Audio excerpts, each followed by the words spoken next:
The Baron prepared for Halloween, whilst all the time polishing his scheme.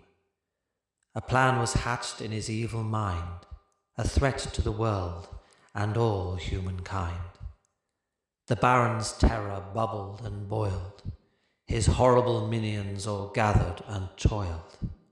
This Halloween would make them believe that the name Van Ravenous was hard to achieve. When hatching a plan, what usually works best is finding a scheme that would chill the breast. It would scramble the head and mangle the feet, and the arms would freeze and the liver would bleat. But most of all, one organ should be seen. It was the Baron's intention to rip out the spleen.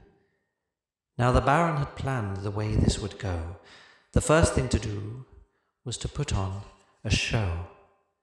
He would gather the villagers from down the way, and with the help of the devil, the fools would pay. He intended to coax them away from their spleens, and the way to achieve this would nightmare their dreams. It would scar them forever and leave them aghast. The plan was hatching, and hatching quite fast. The Baron had built a wonderful machine, a machine that would gleam as it took out your spleen. When the show was away, the minions would mingle, and the audience would soon feel a curious tingle. The machine would start up as the clowns left the stage.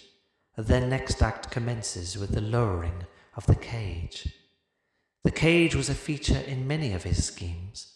When the audience were trapped, they would give up their spleens. They'd have no choice in the matter. The machine was ruthless. It would tear them apart with a grin that was toothless. Where the teeth should be remained only knives that would rip and tear away their worthless lives.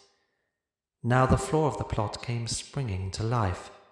They were trapped by the cage, but then fell the knife. The weapon came loose from the hastily built machine, and one clever villager refused to contribute her spleen. She stuck the loose knife into the mess of wires and lights.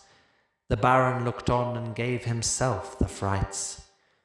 He was foiled again by his evil, bizarre scheme.